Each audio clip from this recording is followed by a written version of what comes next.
Transformation of Trill. Feel this in my soul.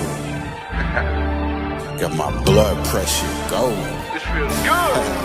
Yeah, I'm moving. I'm going. Yeah. I can't stop. I got motion. I'm moving. I'm going. What's going on, everybody? Welcome to the special edition of Across the Way, US to the UK. I'm your host, the Commissioner, Trilogy. Let's have a word from our sponsors. Let's go. What's going on, everybody? Boxing Bros for Life is the Commissioner, Trilogy, representing that iBoxingHub family, rocking that D-Rock clothing. You already know what it is.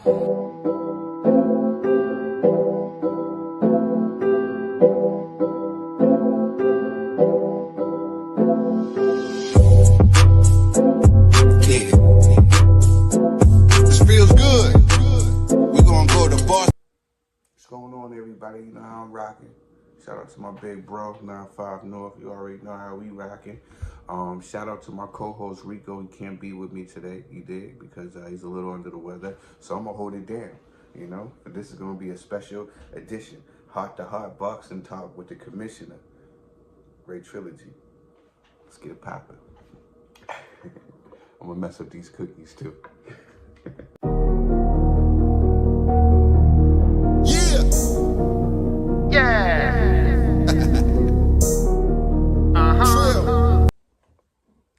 What's going on, everybody? This is Commissioner Trill. You already know what it is. Like I told y'all before, Ricco, he is out. He'll be out for the week, man. He's a little under the weather, but we'll be back on Friday with a special episode, like a 2-hour special episode of Across the Way. We're going to do something really, really big because you already know February 1st, I dropped the Transformation of Trill.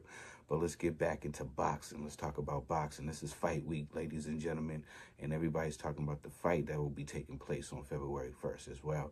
It's actually David Benavidez versus David Morrell, and they actually have Figueroa and Fulton 2 on the undercard. Pitbull will be fighting on the undercard too, and Romance Jr. versus Rosario. That's actually going to kick off the event.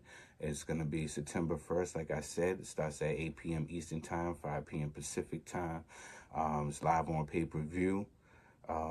PBC, Prime Video. Okay, it's going to be at the T-Mobile Arena. We'll start with the first card. Ramos Jr. versus Rosario. I think that Ramos Jr., he got this.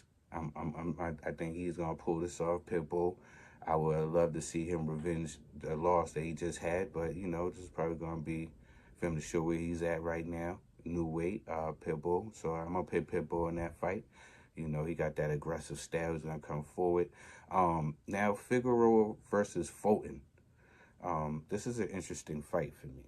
You know, I'm high on both guys. I think that both gentlemen are elite fighters.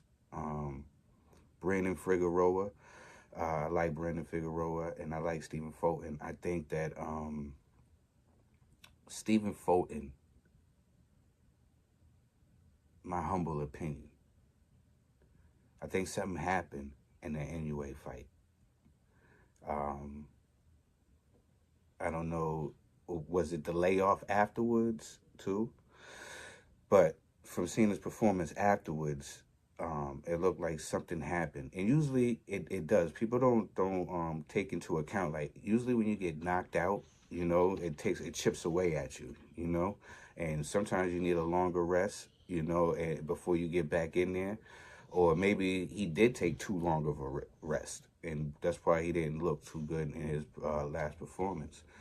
But going in there with Figueroa, I think it would be too much. If this was a Fulton that didn't have the wear and tear and the loss and the way he lost in the knockout, I would kind of lean towards him a little bit, but seeing the damage that he has taken in the NUA fight, and then after the NUA fight, and then going in there with Brandon Figueroa, who's going to be coming at you, who's going to bring you this type of aggressive style, I think it might be too much for Fulton right now. And I think I'm going to lean towards Brandon Figueroa on this one. David Benavidez, but it's not. I don't want people to think like I'm really, just saying forget Fulton. No, not forget Fulton. He's still slick, talented fighter. I just think that the anyway fight took something out of him, and then maybe the rushing into this fight with such an aggressive style may not be good in taking these punishment but we'll see. We don't know. But I'm leaning, 55-45. I'm leaning towards Brandon Figueroa. Now getting to the nitty gritty. Everybody want to talk about David Benavidez and David Morrell. Look, I'm going with David Benavidez. I like David Morrell. There's nothing that I dislike about him. Just going about as far as what I've seen from both fighters and the level of competition and who they've been fighting since they've been pros.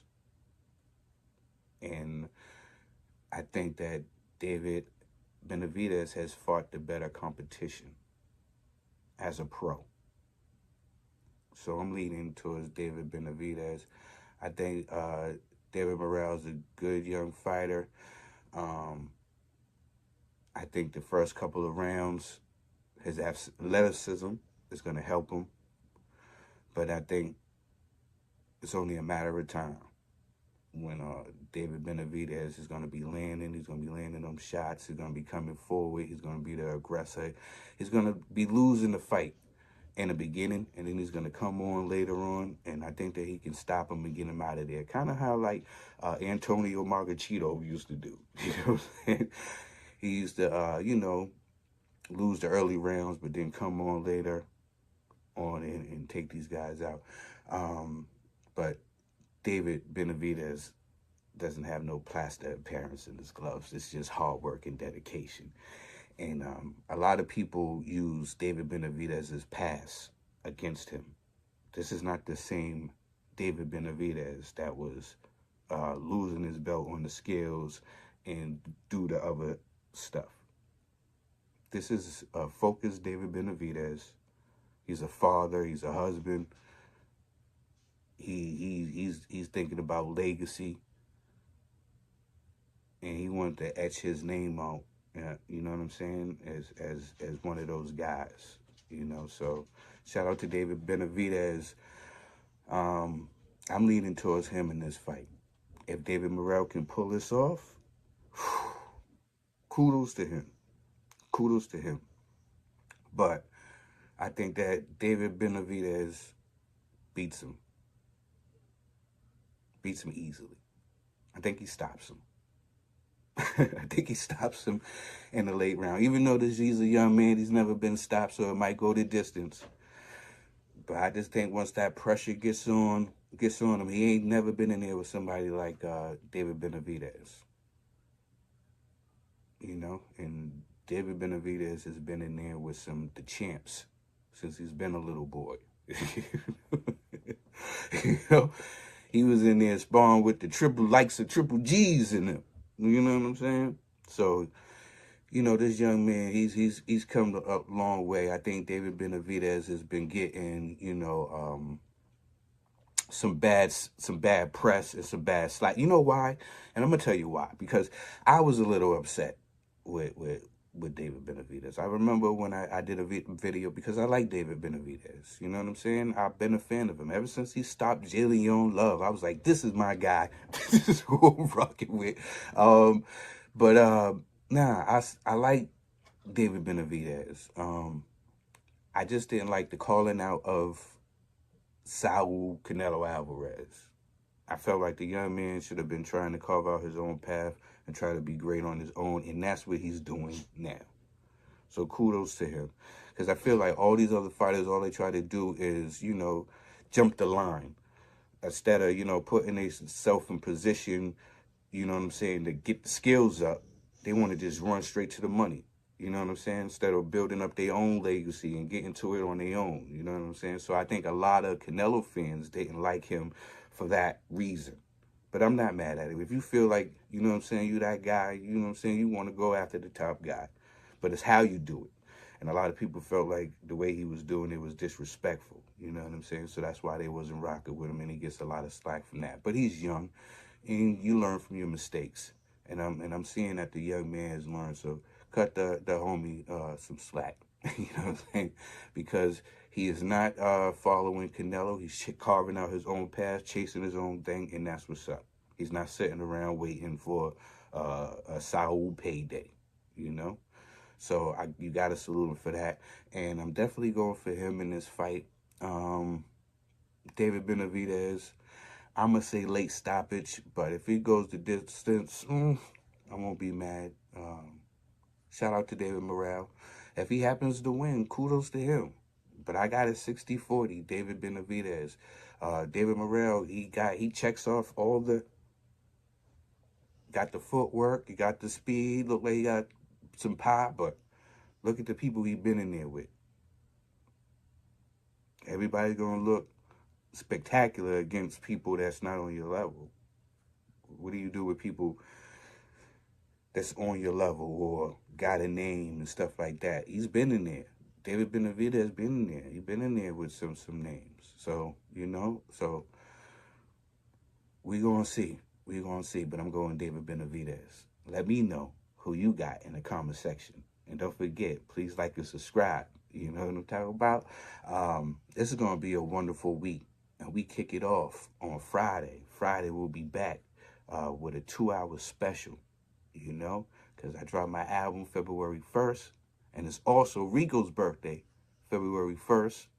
And we got the fight with David Benavidez and David Morrell February 1st. So please tune in February 1st because we're going to hold it down. But don't forget, we got the 2-hour special coming Friday. You know what I'm saying? Friday, we're going to have fun, you know. So make sure that you tap in and let me know who you got. I want to hear your predictions. You know what I'm saying? Who do you got out of David Benavidez and David Morrell? Who do you got? Please let me know in the comment section. Like I said, please like and subscribe. Ricco, get well. You already know what it is. Information to Trill. Feel this in my soul. Got my blood pressure go. Lulu, say hello, Uncle Trill. Much love, my brother. You already know what it is. Enjoy your time. F.A.M.